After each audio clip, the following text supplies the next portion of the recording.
Okay, we're live now. My name is Jerry Gill. Today is May 16th, 2009. I'm visiting with Joe McDaniel in the OSU Library on the Oklahoma State University campus in Stillwater, Oklahoma. This interview is for the O State Storage Project of the Oklahoma Oral History Research Program. And I sure appreciate Mr.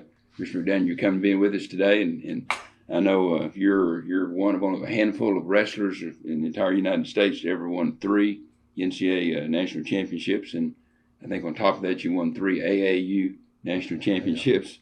So I'm sure this must be a great source of pride for you. Yes, it is. Okay.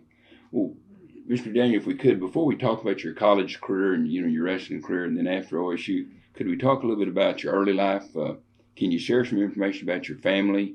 Where you grew up, some of those kinds of things.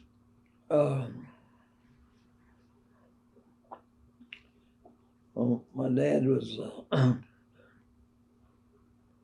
driller in the oil field, and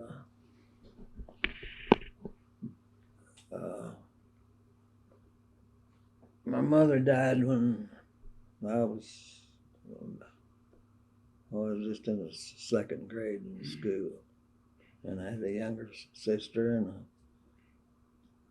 a little brother that was just a baby. And so then when they were gone,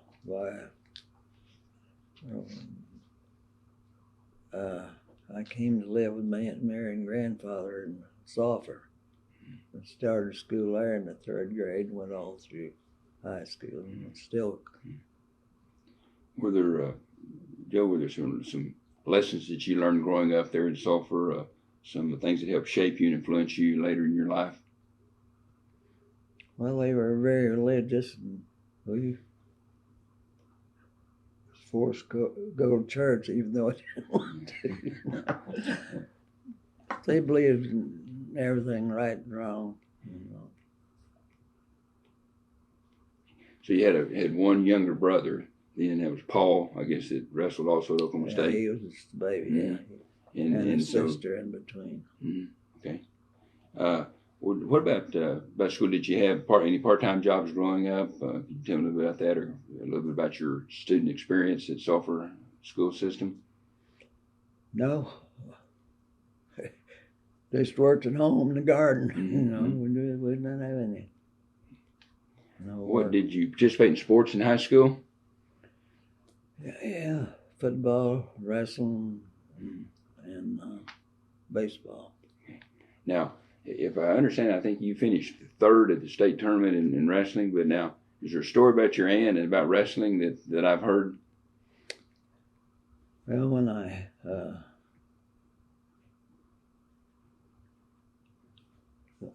the first year when I went out, the name in the paper, so she's afraid I'd get hurt. This is her freshman year? Yeah. So the sophomore year, I told her I was going out for basketball, but I was wrestling. It came time for the first match, so I didn't try out, but the team brought 2, and Lawrence Mantooth from OU was OU's first national champ, and he was our coach. He said, "Well, Joe, she's gonna find out sooner or later if you're gonna wrestle. You might start tonight." So I did. And I told her the next day that I'd wrestle, and she was upset, but a bunch of businessmen, the school superintendent and all that came and talked to her and convinced her it was all right for me to wrestle. So that's how I ended up that year undefeated till the final of the state tournament. I went to the finals and met Stanley Henson. He beat me. Stanley Henson, your friend at Oklahoma State later at Oklahoma A&M. Yeah. Mm-hmm. He was from Tulsa. So you're runner-up that year then? I was in the finals, but then we had to wrestle for 2nd and 3rd. I ended up 3rd. What can I ask you a little bit about what influenced you to come to Oklahoma A&M and now Oklahoma State? Well, all my friends were going to OU, and they thought I would. But My dad was drilling a well up here at Stillwater this summer. And I came up with him, and Mr. Gallagher was holding his summer coach's clinic. So I asked him if I could come up and kind of join in. He said, well, sure. And I was just a little guy, 105-pounder, and I'd wrestle all those coaches. And if they'd get rough with me, he'd scold them, you know. When I was over, I thanked him for letting me come. He said, well, Joe, when you get out of school, I want you to come up here. And I said, I'll be there. That's when I left Sulphur, they almost disowned me because everybody from Sulphur went to that. Did Coach Gallagher offer you some scholarship money or part-time job or some help? Yeah, I got a job. I worked Wars towels for the athletic department. About every day, about 3 or 4 hours. And that help pay for your tuition and your books then? Well, I got my they gave me tuition. I got tuition free. I'd paid my room and board. Joe, would that have been 1935? What year was that you came to OSU? 1935. Okay. Freshman, 1935. Well, had you been to the campus before that the summer before you met Coach Gallagher? Had you ever seen the campus? I don't think so. Do you remember what some of your first impressions of the campus were? No. Man, I wasn't too interested in campus. I was just interested in Coach Gallagher.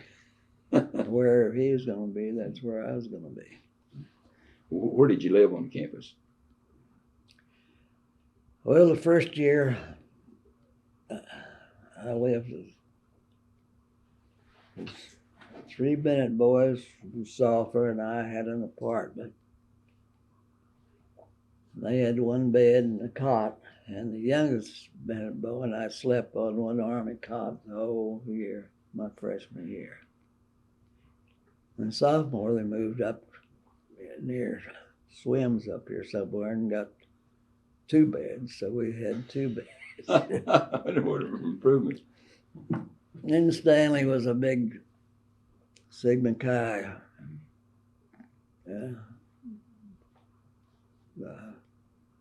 He was a member and a big fraternity man. He talked me into going to Sigma Chi, so my junior year I lived there and washed all the dishes every day for my tuition or whatever, rent. What was your major, Joe? Well, I started, my first major was, I guess, in business administration or something. I don't know. I made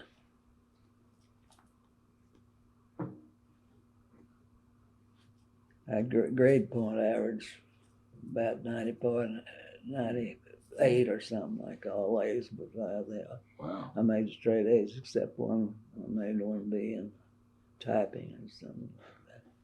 Just through all of your undergraduate years, for all 4 years, you just made 1B? Yeah. Wow. That's pretty special. No, that was the first year. First year. My later years, I didn't do that well because I didn't study, but I always made good grades. But did you meet President Bennett, Henry G. Bennett? You ever get a chance to talk to him personally? No, I don't think so. What do you remember about him? He was president. He was president. I think so. They introduced me to him one time when he spoke, but we didn't visit with each other. The reason I asked, I'd heard that he always talked personally with every freshman they come in and said, told them to be sure and say hello to everybody they met. And so I just didn't know if you'd had a chance to visit with him personally. Well, was he here in 35? Yes, sir. Mm-hmm. Yeah. Did you have some favorite student hangouts on campus and off campus? Well, we didn't, everybody was very poor in those days. Nobody had cars. Walked wherever we went. I don't think. Was Swims the big student hangout at that time? Yeah, Mm-hmm. probably.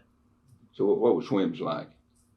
There was 2 floors, but do you remember what it was like? They have a drugstore in there. Did they have a place where you played pool? What was it set up like? I remember they had one pretty like a store. It had books and everything, and then they had another little store that sold beer and stuff. Not that you ever bought any of that. I know. Well, we I were had a tough few. together. That was later. Joe, you had the distinction of wrestling, under legendary coach Ed Gallagher, particularly his last 3 years that he coached. And I'd like to ask you some questions about Coach Gallagher. You mentioned earlier that you met him that time before summer. What was your first impression of Coach Gallagher when you met him? What do you remember about that? I knew his record. OSU was the best. Oklahoma State, and I thought he was the best, so I wanted to wrestle. Oh, by the time I was a senior, I could make the team.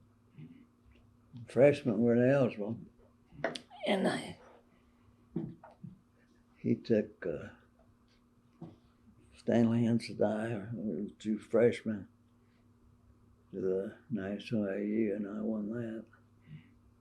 As a freshman, you won the Freshman, national won the National AU. How would you? Excuse me. And of course, I was on a team as a sophomore. Well, how would you describe Coach Gallagher physically? Was he tall? Was he posing kind of guy? What the color of his eyes, his hair? What do you remember about him physically? Well, he was not real tall, about average, but he wasn't heavy, he was thin. Of course, he had the palsy and was handicapped. So he already had, that was his Parkinson's disease. Yeah. He already had a little bit of palsy when you were wrestling. Yeah. Mm-hmm. He had one sick, he was sick. All through. He'd lead you up to the mat. Say, well, go out there and feel me out a little bit. Slap a pinhole on him and pin him. He'd always say the same thing with it. And some of those kids, maybe youngsters, boy, they'd be surprised. But well, I've heard about it. He had this look, the Coach Gallagher look, this kind of steely-eyed look. Do you remember that at all? I remember he could look in the eye and boy, he could just really get your attention. Is that right? Well, he had your attention anytime you said anything. Mm-hmm. And, but I never heard him say a harsh word to anybody. Times I knew him. Was he? The last year, I wrestled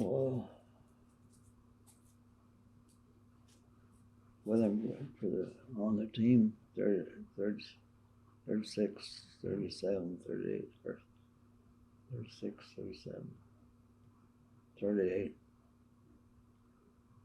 and 39. What do you remember about his personality? Was he an intense person? Was he humorous or relaxed? What was his personality like? don't know. Everybody really respected him, and anything he said, well, you believed. But he didn't talk a lot. I heard he was a strong motivator. Not necessarily a rah-rah kind of guy, but he could just really motivate his wrestlers. Do you remember what he did in the wrestling room or at a match to motivate his wrestlers? You talked about earlier about Go Penham. Was there some other things that he did? I just think he made you feel like you're supposed to do that. Made you believe in yourself. Yeah. Was there some famous motivational phrases you remember that he used? I'd heard he had several of them he put up in the wrestling rooms and sayings. No, we didn't have any wrestling rooms or anything. No matter who it was, go out there and feel him out a little bit and slap a bit over on him and pit him. He'd always tell you the same thing every day.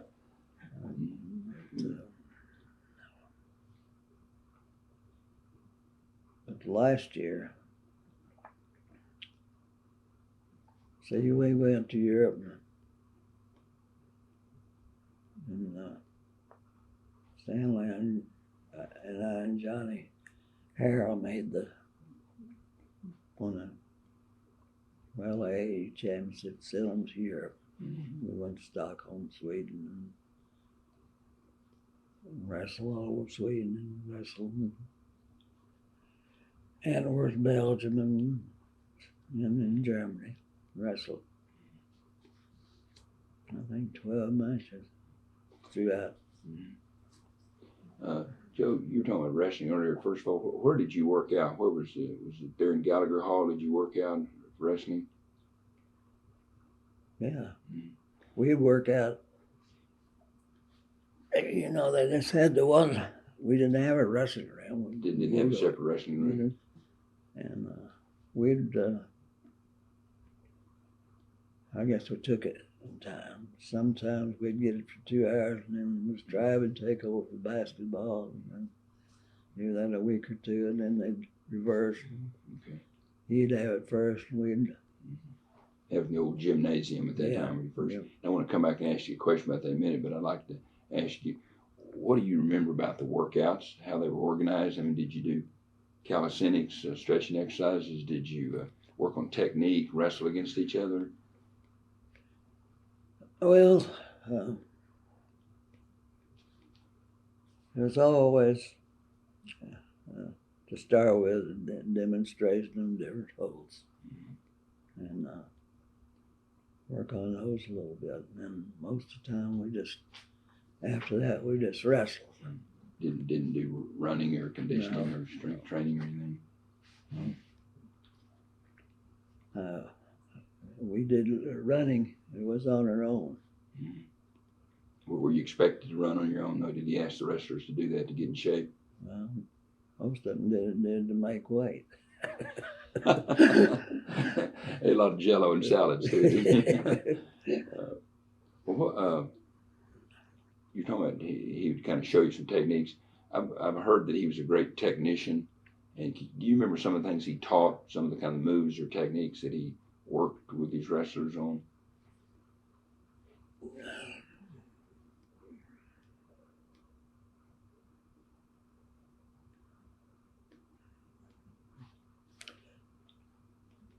Well,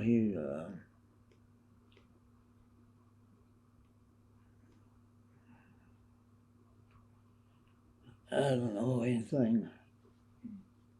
You know, I kind of heard Joe he talk to the guys about leverage and how to get a hold of a person and to move them, and so I just didn't know if you remember some of those kinds of instructions. We kind of went through the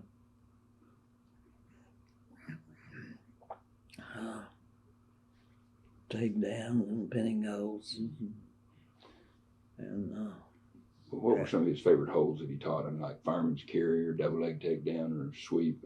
What was his favorite techniques? He always wanted you to break them down before you did anything. Break them down on the mat. Yeah. Get them down. We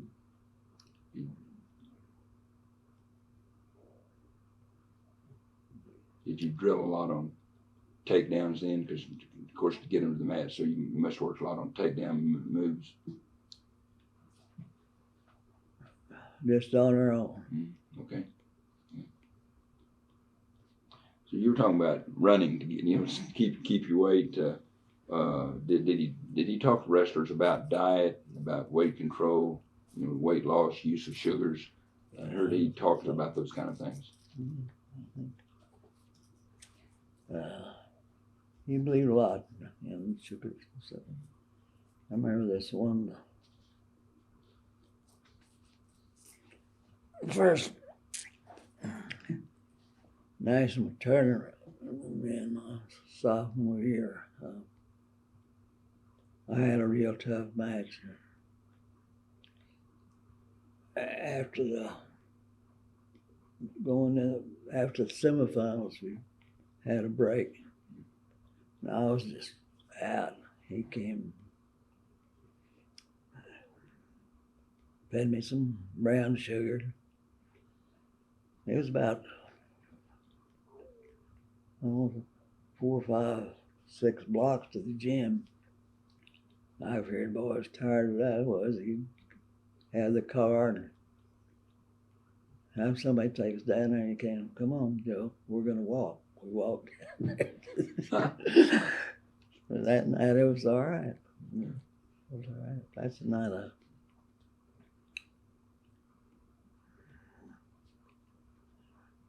wrestled Billy Carr and beat him. He beat me in the duel. He's the only match that lost in college. That was my freshman year, I guess. The only time I lost. So what do you remember most about Coach Gallagher?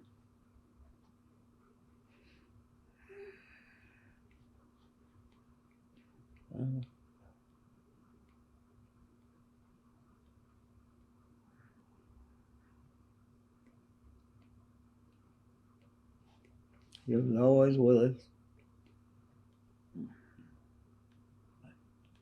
Everywhere we went, whether he felt. We always traveled, and he had 2 old Ford cars. We went everywhere. And those from Stillwater to New York City. And he'd always be up there with us all the time. And when we'd stop to get gas, we'd get out and run. Some of us car trip took us 3 days to get there. So every time we stopped to get gas, we'd jump out and run ahead till they filled up, caught up with us, and we'd get back in, ride again. Or did you stay in motels along the way? Yeah. In hotels. You double up 3 or 4 to a room, probably save money. Well, first year, he'd pick the cheapest motel there was and cram us in it. And I guess Mr. Iba found out about that or something. Then he sent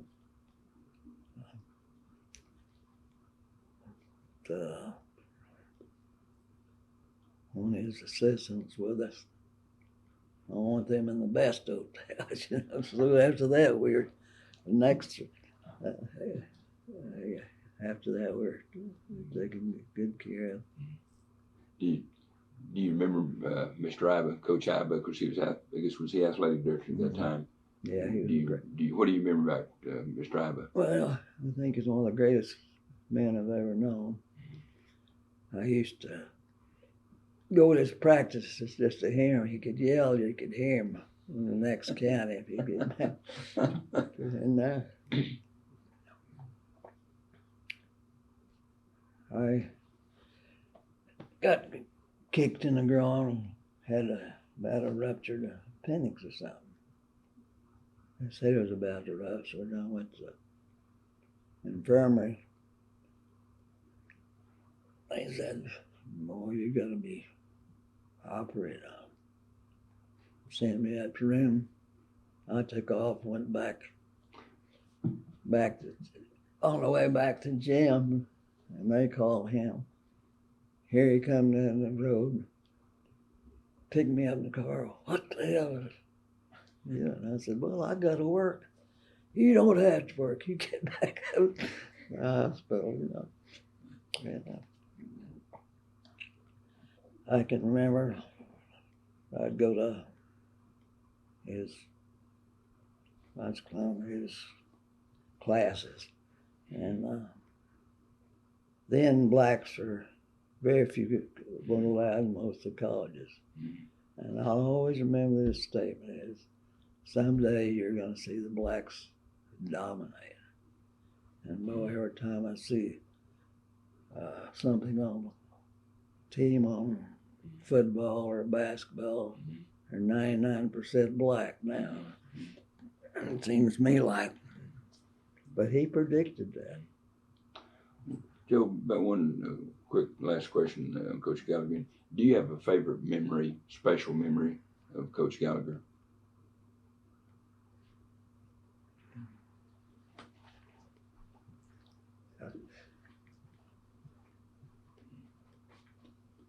Well, I remember the memories I had of him were good. I think one time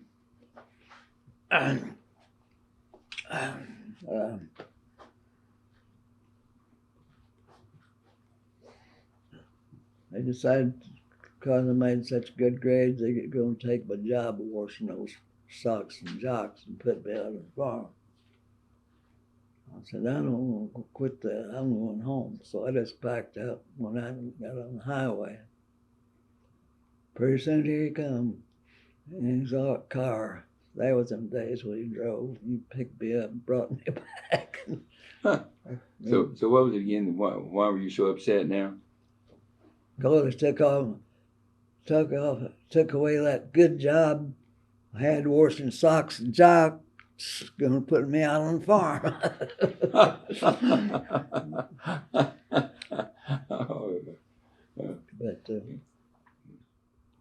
But I understand, Joe, that you used to get nervous before matches. I was very nervous, and I just run out of gas, and that's the time. That third time I met Billy Carr from OU, and I pooped out and he pinned me. So the next, that was on the weekend, on Monday, he called me and he said, Joe, I'm not going to wrestle you because I know you make the team, but I think this guy might do better than you. He said, I want you to come down and make weight and all that. So by the time it was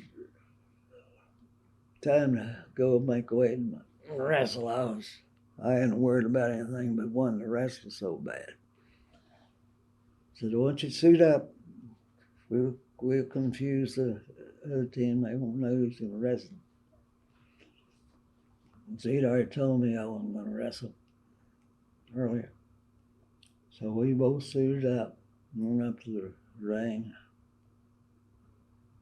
All right, Joe, get in there. And boy, I wasn't worried anything. I tore it up. I never had a bit of trouble after that. I think it was. Like Coach Gallagher's a pretty good psychologist, yeah, too. He was a great psychologist. Now, speaking of Carr, you mentioned him, the freshman from OU. Can you tell me the story about when I think your dad was injured, is that right? And the national tournament time? Well, one thing about that, my dad was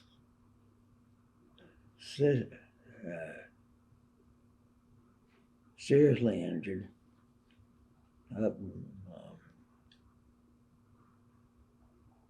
Texas. And my uncle took me up there, and he lived 3 days and died. We brought him back.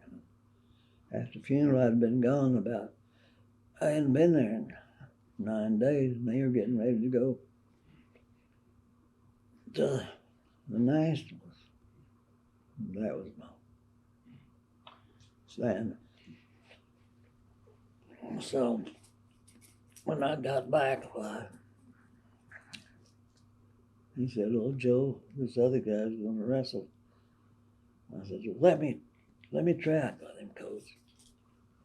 He said, "No, you're going to go. You took me."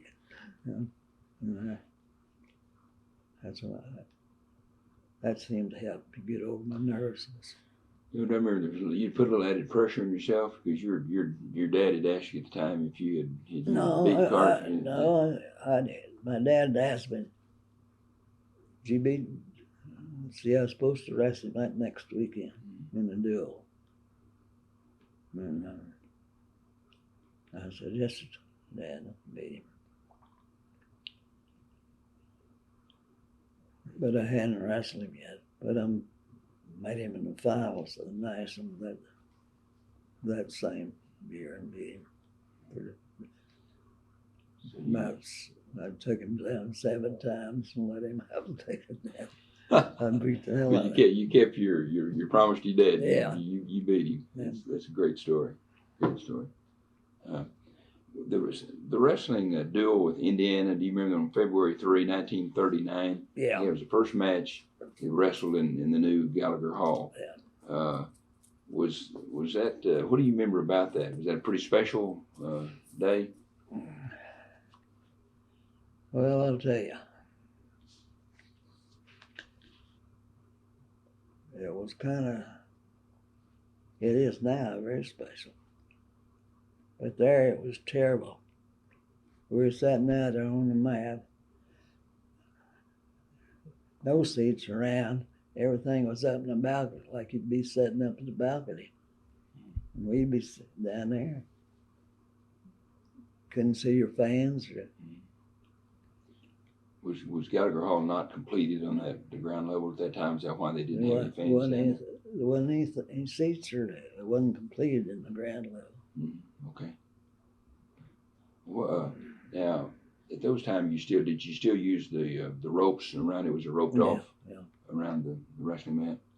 And the old gym, they'd be jammed in there, wrapped ropes, and if you fell out of the ropes, somebody would be there to grab you. and the fans were right there with you. But when we came to Gallagher, they were a mile away. Was that, do I recall, Joe, was that Gallagher Day, they call it, was in honor of Coach Gallagher? Yes. That first match there in February 39? Yeah, they donated they call it Gallagher Hall. Mm-hmm. So they started calling it officially then Gallagher Hall from that time. After Mr. Ivy died, but then they... Was that pretty emotional for the team to be wrestling that first time in Gallagher with being Gallagher Day? Yeah. Except couldn't hear the crowd. So you're asking me, let's kind of come back. Can you describe the old gymnasiums? So you wrestled there in 36 and 37, your first 3 years? No, we wrestled.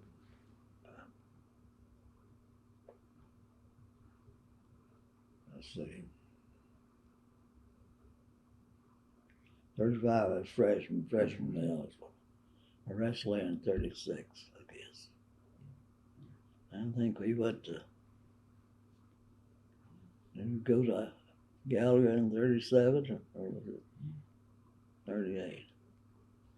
It was in 39, February 39 was the first match. So, but in the old gymnasium, then the crowd was right around you. And I understand they had people up in the rafters sometimes even. Yeah, jam-packed full. Was that a pretty special environment? Did you enjoy that? Yeah, like that? yeah. So I liked your description earlier. If you fell out of the ropes, there's somebody there to catch you. Well, it was true.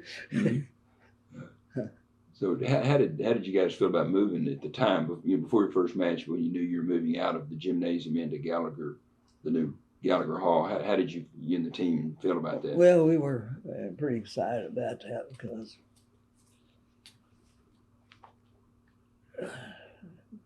man,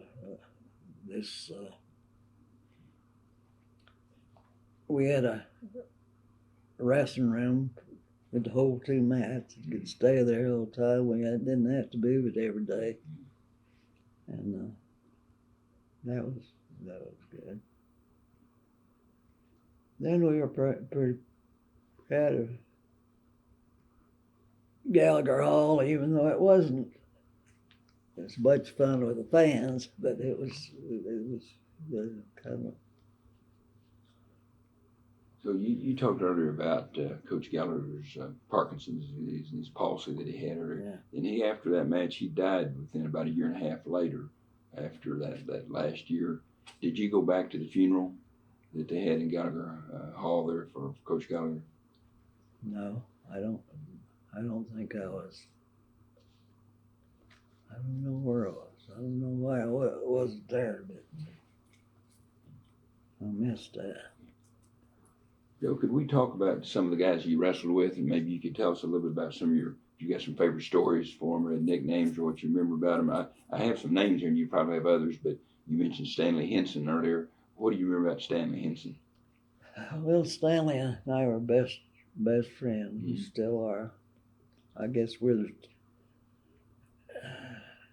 2 oldest 3-time champions still alive. I guess I haven't heard him about a month. I guess he still is. He became a doctor, quite a great surgeon, I think. Is he still alive, you say, Stanley? Yeah. Where does he live? In Fort Collins. Fort Collins, Colorado. Fort Collins, Colorado. Now, Stanley Henson's one that beat you in the finals of the high school tournament? Yeah, my first. Mm-hmm. And where did you say he grew up? He Tulsa Central. Tulsa Central. Yeah. Mm-hmm. And I guess his coach that time, Art Griffith? Art Griffith, yeah. Mm-hmm. So no wonder he's a pretty good wrestler. Yeah. So I remember Fred Parkey. You wrestled with Fred Parkey? Oh, yeah. What do you remember about Fred? Well, he was just a good, happy, jolly guy, you know. Tried hard, had big cauliflower ears. Well, in those days, Joe, I mean, because you guys didn't wear, did you? The head set, so you had a lot of wrestlers had cauliflower. Yeah. Yeah, we didn't ever wear headgear. Let's see, Dale Scrivens was another, I think, NCAA champ, maybe. Yeah. Dale was from Kansas. He wrestled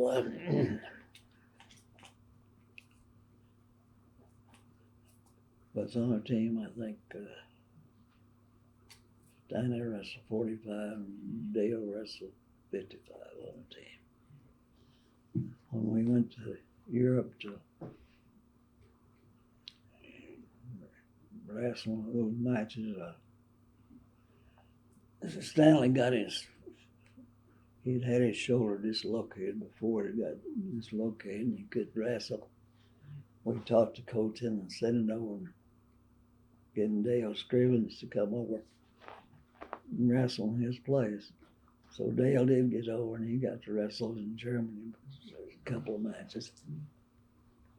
Well, I guess there's John Harrell, Harvey Bass, and the guy I was trying to think of earlier when we were talking, Joe, was Lloyd Ricks. Yeah. Lloyd used to come back for reunions quite a bit. Yeah.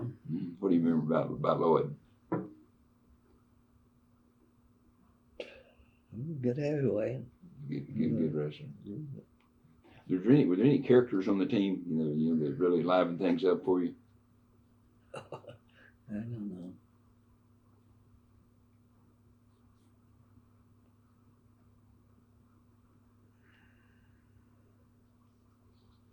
I can't.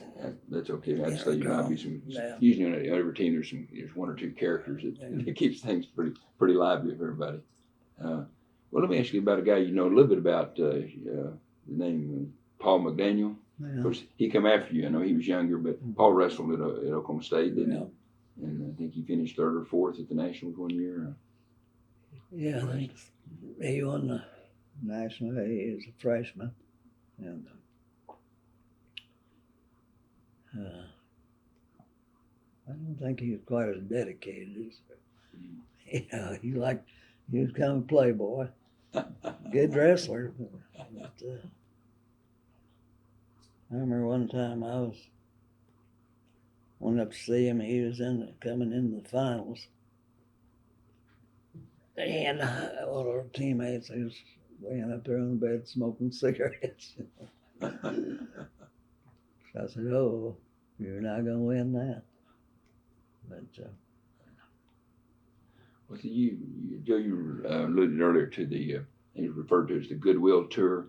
You went through Europe and wound up in Stockholm in 1938. we started in Stockholm as national AE champions. We wrestled. My first match was the 36-pound Olympic champion, Zabori from Hungary, who was Olympic champion. And it was Hungarian, Sweden, and Germany, and United in that tournament. You wrestled their national champions in each of those countries. Now, I understand the story about, and I'm trying to think of the gentleman's name that you wrestled against, the Swede that you wrestled in Stockholm was the 36, won the gold medal in the 36 Olympics. I heard you beat him pretty handily. Yeah, man. Well, you ever, just think about that you won 3 NCAA championships, outstanding wrestler in 1938, 3 AA, national AAU championships. You beat the Olympic gold medal winner, just drubbed him in 36. Do you ever regret that you didn't get an opportunity to wrestle in the Olympics? Yeah, very much so. That was a big disappointment. See, they didn't have 36, 38, or whatever. So you would, of course, the 40, what would have been the 1940, then even the 44 Olympics were both canceled during World War II. But, so, I guess you've thought about that in your mind several times since. Mm-hmm. Joe, what can you share a little bit? When you left Oklahoma State, you had a great career under Mr. Iba and Coach Gallagher. What can you kind of share a little bit about what your career after you left Oklahoma State? I think you went to war for a while, but you tell us that, and then we'll talk a little bit about your coaching career after that as well.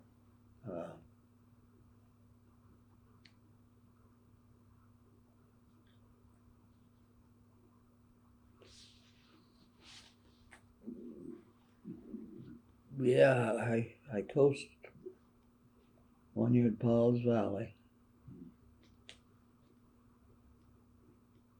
And then I got a job at Maryland. So you coached Maryland University. And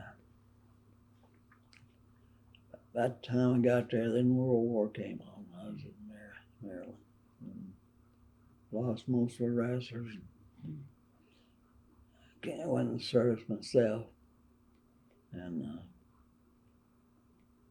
when I got out, while I was in the service, I was stationed at Syracuse for a while. And they had an old coach about 90 years old, was fixing to retire. And I went up there and worked out with him, helped guys, and they told the athletic director. He said, he called me over and said, when you get out of the Army, I want you to come to let me know. I just come to Syracuse. So that when I got out, I told Mr. Iba, he called a guy, and then I just went to Syracuse, and I was there for 10 years. I could ask you real quickly, you were in the Army Air Corps? Yeah. And can you tell me about where your assignment was during World War II? Airplane mechanic. And airplane mechanic. Mm-hmm. And were you in Europe, in England, in Europe, your duty? Yeah. It seemed like our coach spent 2 years in Europe, maybe. So you were keeping the planes in the air. Yeah. Okay. And so you were at, just kind of summarizing, you were at Paul's Valley 1 year in high school, and then went to Maryland for a year, and then you come back. So then you called them about the job at Syracuse. Would have been in 40, right after World 46, maybe. Yeah. Okay. And I understand you wrestling coach several years at Syracuse, like 12, 13 years, maybe. 10 years. 10 years. 10 years. Mm-hmm. Okay. Can you tell us a little about your teams there during that period? Well, they'd never won an Eastern championship till I came there, and I think we won it about every year after that. How did you do at the NCAA meets? One year we beat Oklahoma State. Well, We had 3 guys that placed, and I think we were 3rd and they were 4th that year. So, oh my gosh, wonderful. Well, do you remember some of your outstanding wrestlers that you had? Yeah, Pascal Perry and George Gebhardt and Kenneth Hunt. Did you ever have a national champion? Had a runner up, but never had one.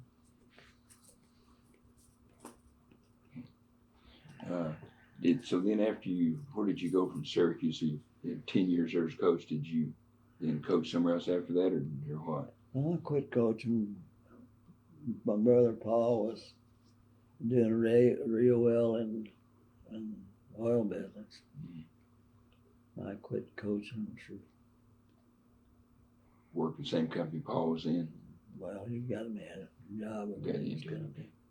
What company was that with? Well, it was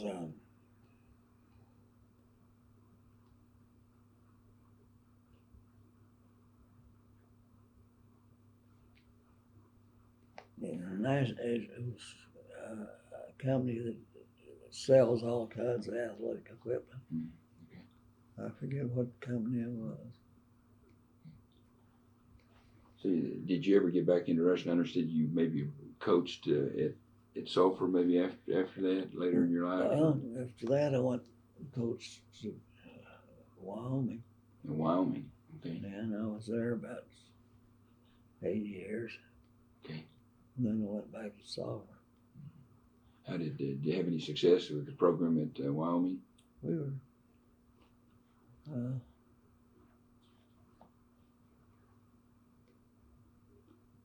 we beat everybody around except when it came to Oklahoma State, and they trounced us. So you won several conference titles, and Yeah. you ever did you ever get a high finish with your teams there in the NCAA tournament? Oh, when it was, who did we talk about? Rice and Gill. Yeah, he was in the finals. As a team, did you ever place in the top 10 when you were at Wyoming in the NCAA tournament? I don't remember. Okay. So then how long were you at Wyoming? How many years? I think about 6 or 8, somewhere along. So then what brought you back to Sulphur then?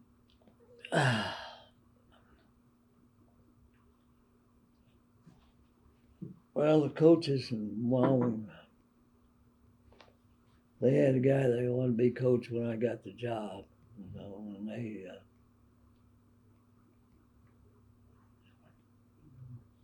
kind of went against me. Anytime I bring anybody up from out of state, well, they'd think he's,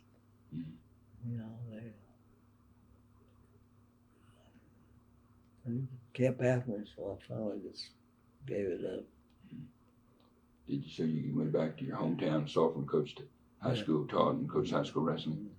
Did you have some pretty good teams there? Yeah. We had several state champions. No team champions, but some individual. So several individual champions. Did you enjoy the experience going back to high school wrestling again? Have you remained connected with Oklahoma State University through the years? I mean, I know when you were wrestling, you coached at other schools, you of course had your businesses there, but since you went back to Sulphur, have you stayed in touch with some of the former wrestlers and stayed in touch with OSU?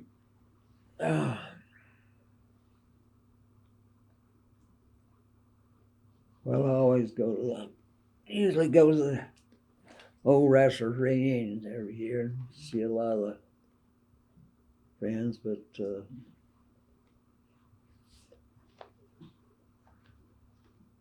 Stanley Henson is about the only one left that I ever have any contact with. So, Johnny Harold's, he's about to die, and No, he's bad shape. do you have some, out of all of them, I think you must have a lot of memories of Oklahoma State. Do you have some special memories of your time here at Oklahoma State that stand out in your mind? No. It was Oklahoma A&M then.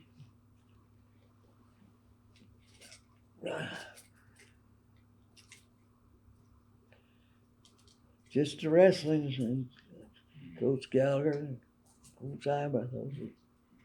Well, maybe I'd ask you this way: were there some highlights of your wrestling career? Were there some special matches? I guess you talk about the match with Carr that that you promised your dad you'd beat, but were there some special moments in wrestling, special times at the matches that really stand out in your mind?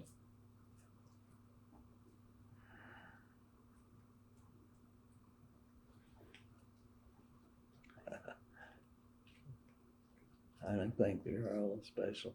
I don't know of any of them special. Joe, let me ask you this and think about it a minute. I know you're a pretty modest person, I can tell from your conversation, but I mean, all of the things you've won and the championships you've had, looking back on your life, how do you hope people remember Joe McDaniel? Well, I know the people, everybody got 10 knows me. It embarrasses me a lot because I ain't have kids that wrestle for me that I can't even remember. They've grown up. People all know me. And hello, Joe. Hello, Mr. McDaniel.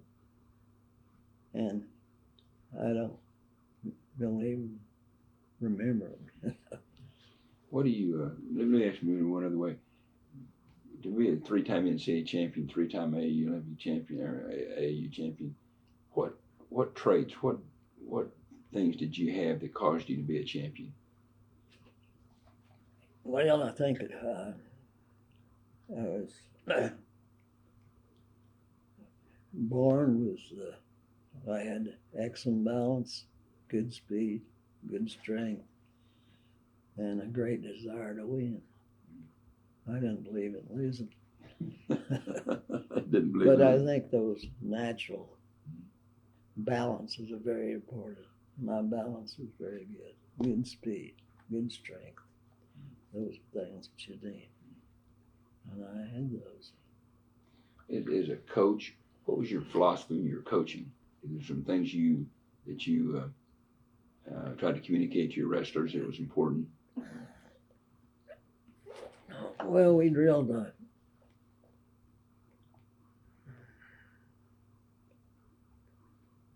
lot on our feet, on takedowns, and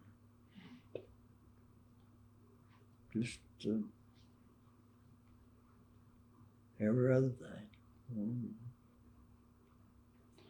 So since you wrestled back in the 30s, how has wrestling changed from then to today? What are the big changes you've seen? It doesn't seem like the same sport. It seems like they're all bigger. We used to think a switch was set out or wrist lock or something. You don't see those anymore. Everything's upper body and strength. Yeah. I don't see any real slick moves that I thought was slick. So it'd be like they're bigger and stronger. And maybe they're better, but they don't show the techniques that we used to use. Is wrestling now been impacted by the international Olympic style of wrestling? Are college wrestlers trying to wrestle more to that style now, do you think, than they used to? Well,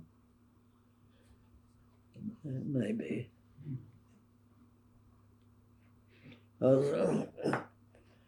Olympic style didn't get much credit for time advantage, so it was mostly takedowns and throws, stuff like that. Recording again, okay. One story I want to ask you about is after you'd finished your career at Oklahoma State, and I think you already had coached a year maybe at Maryland, and then were in the Army. Your younger brother Paul was maybe a freshman here at Oklahoma State, and so you wrestled in the AAU tournament again, entered the tournament. Can you tell me a little bit about the story about that tournament?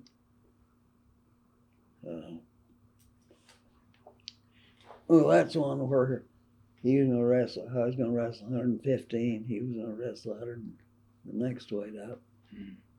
And the official said,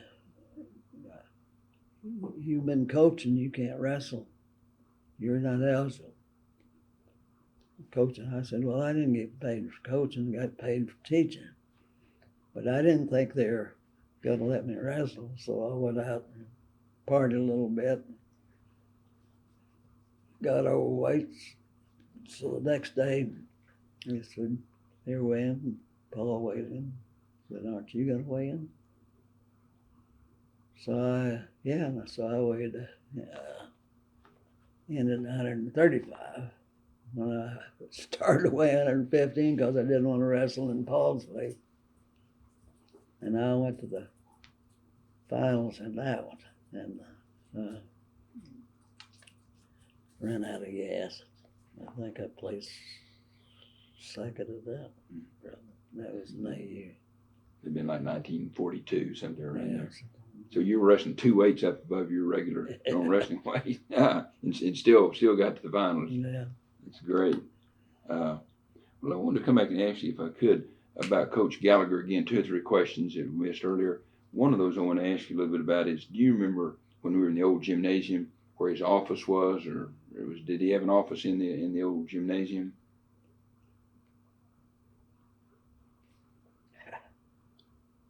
Well,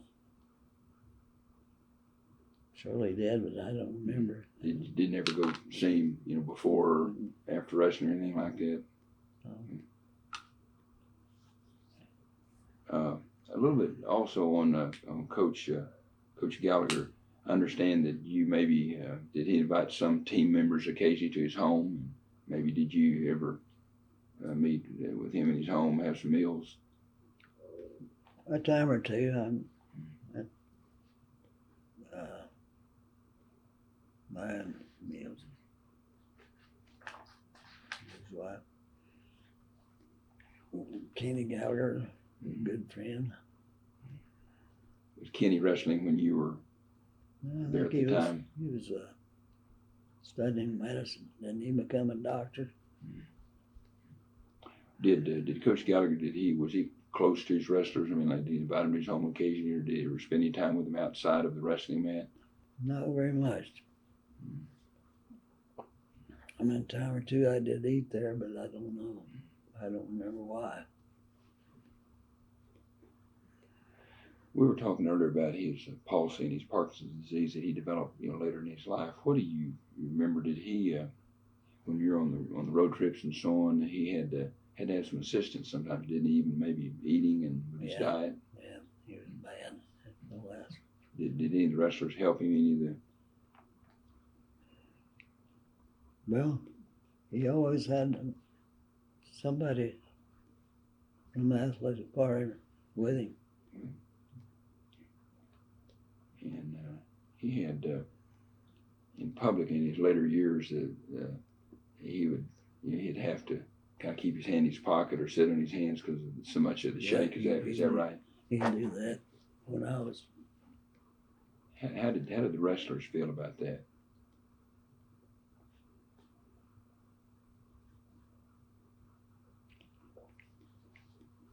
Well, I didn't. I think they was sympathized with him, but they didn't think it hurt him too much because he's still what he said he believed. I know it hurt him those last few years because he couldn't demonstrate anything. You'd have one of the wrestlers for him demonstrated on another wrestler. Yeah. Did he ever talk about his Parkinson's disease in any way with the wrestlers? I mean, of course, you all knew it. It was obvious, but did he ever talk with you about it? No. I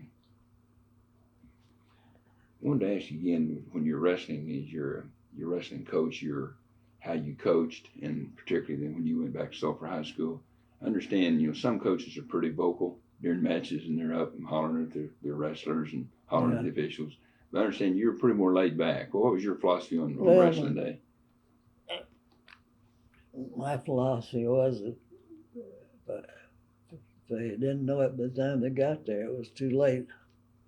See those coaches going out there and yell and all that. Most of the time, the kids can't hear them anyway. If they did, it's too late. Some of them do help, but I don't have a very loud voice to start with. But I yelled, they probably couldn't have heard me. Well, did you have a pregame, pre-match pep talk for the players, or did you talk to them individually or as a team?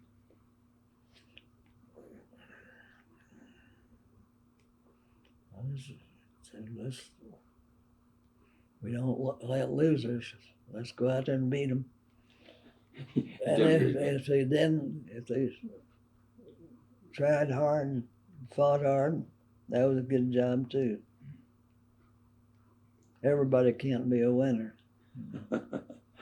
Did you tell Coach Gallagher's story? I mean, go out there and pin them? Slap back. The funny thing about it, sometimes they would. They'd look at him, startled. You don't mean that. What was your teaching technique in terms of, not on game day, but through the week and or through the season you're working your wrestlers? Kind of what was your philosophy about as a wrestling coach and developing wrestlers? Teaching them a lot of drills.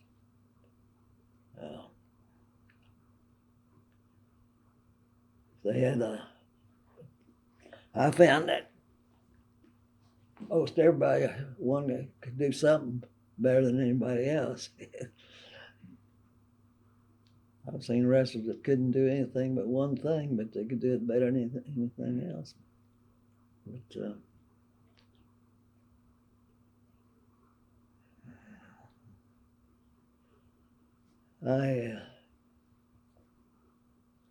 we did a lot of drills over and over on things. If they didn't know it when they got out there, well, it was too late. You guys ever complain about doing drills all the time? No. He didn't seem to complain about anything. It's kind of like what they call in football, blocking and tackling. You work on the fundamentals. Not much fun, but it's important, isn't it? Mm-hmm. Well, did you have a sort of a strategy for wrestling when you worked with you talk about each one has its individual strengths and different, but did you try to talk to them about how to wrestle a match, a little bit of philosophy and?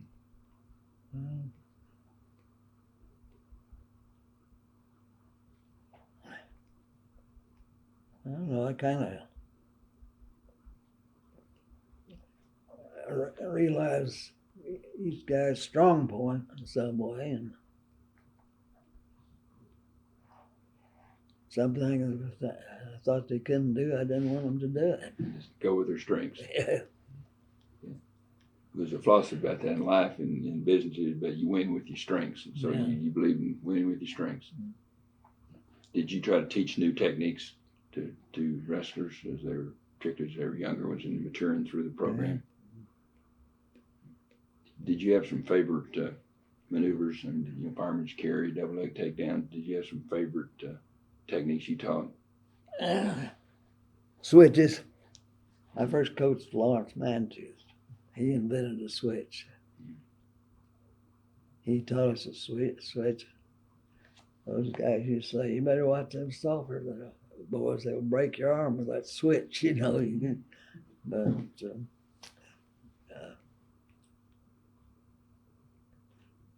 I liked what was a switch? Set out, stand up. I like getting overhook, whip them over. Head scissors was my favorite pin hold. Which one was that? The scissor? Head scissors. Head scissor. I got a lot of. Yeah, we had in Oklahoma. There's 4 OSU, Central State, and Southwestern. They were all pretty powerhouses in those days in wrestling, and they had a contest to see which wrestlers got the most falls, regardless of what division they were in. So we tried to get a fall so we'd move up in the division. I know one year I was wanted. I was All right. one of the most falls of any wrestler in Oklahoma in the 4 skills. Well, you talk about your maneuvers you taught. Did you learn some new ones? I mean, I obviously know you did, but did you keep a lot of the moves you learned from Coach Gallagher when you coached? Did you use a lot of those same techniques and moves? I found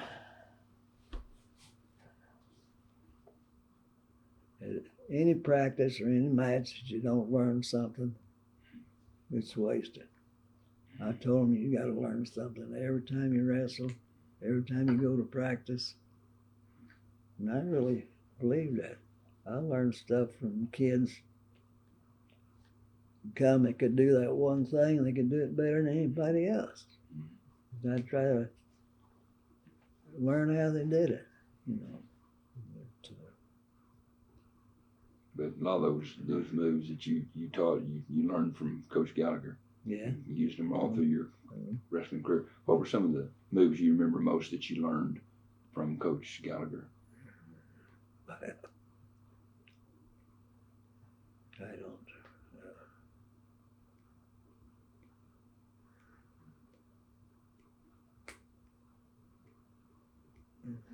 I don't.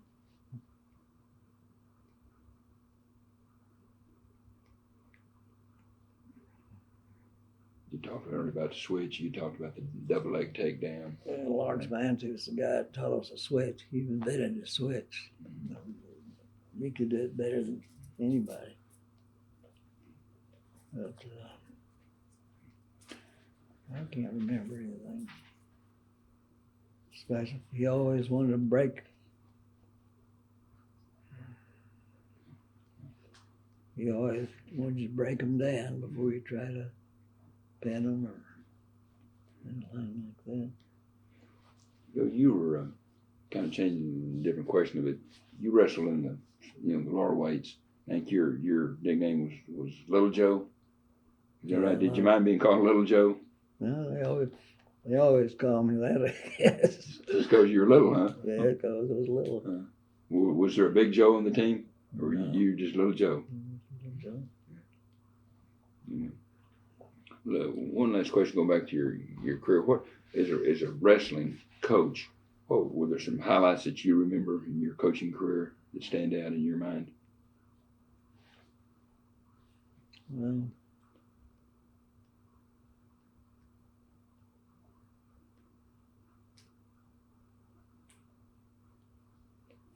I don't know. Just seeing the guys win. Those were.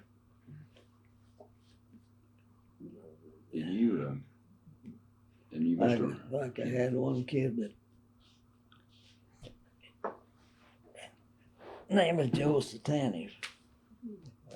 when I was at Cherokee. He had the best set out I ever saw. Nobody could hold him down, but he couldn't. He'd go out here and just get taken down. I said, Joe, use your head. Don't get taken down. He went out there and butted the guy and came back and said, I sure use my head down the coach. But I finally got him where he was good defensive on his feet. As soon as he got underneath, he was out. He had the best set out I've ever seen. A lot of people have, some people, wrestlers have special skills that they could do better than others. So did you, when you were wrestling, as a wrestling coach, particularly in high school, say when you're back at Sulphur, was it important you develop that young man as an individual as well as a wrestler? Well, Did you see him grow as a person? Yeah. Did you get a lot of satisfaction out of that? Yeah.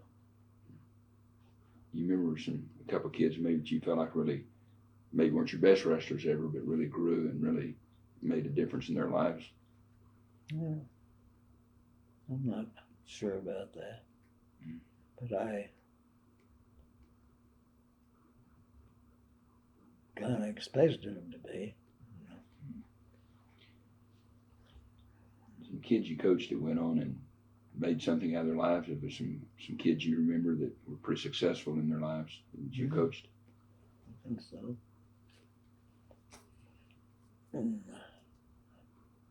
Especially in college, I don't remember.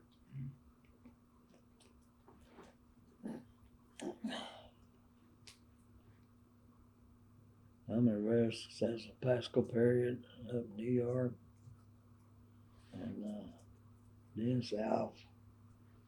He probably owns half of Detroit, but now. Who's that? Dennis Alf. Dennis. Alf, A-L-F. Hmm. He wrestled for me for a while.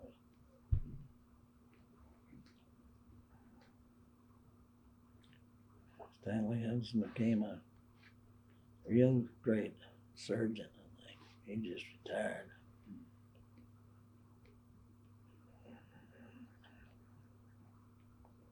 He's 3 or 4 years older than I am, so he's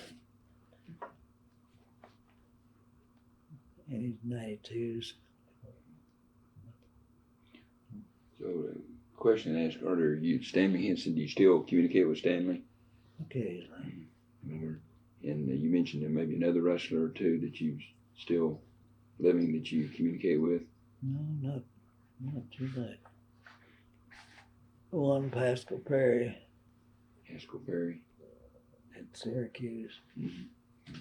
He was alive last year. I always get letters from him. You mentioned Johnny Harrell. Yeah. Johnny. Johnny's a good friend. He's kind of ill now, but Johnny was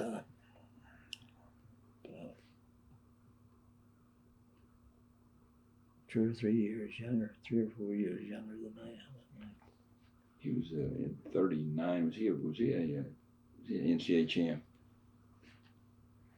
Johnny Harrell, was he an NCAA champ? Do you remember? Well, I know he may. I don't remember. I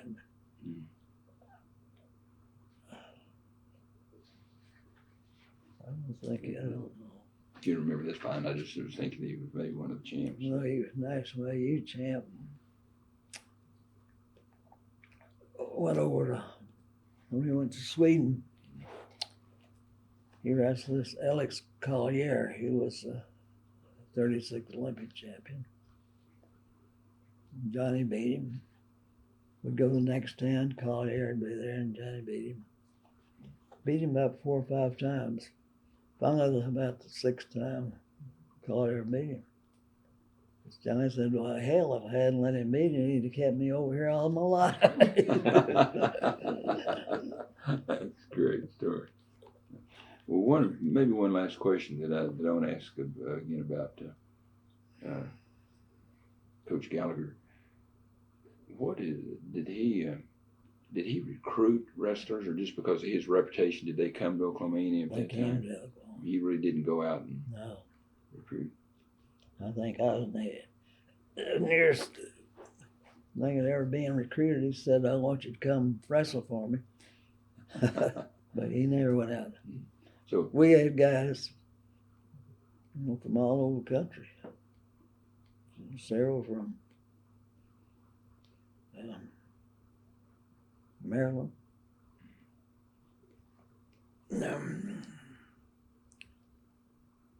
George Chigo was from Canada.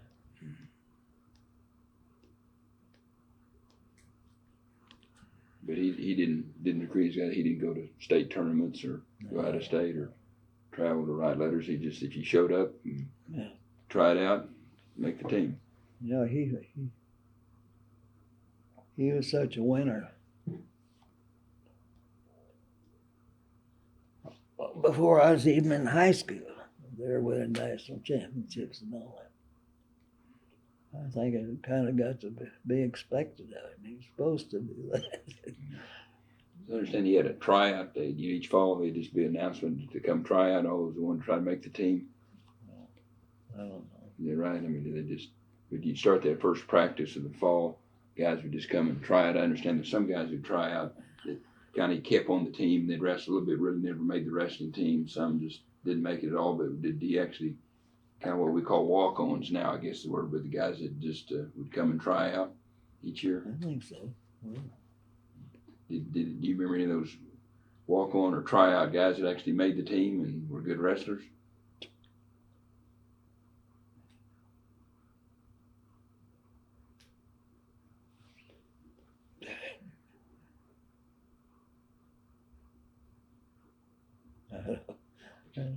That's okay. Anything else we hadn't covered?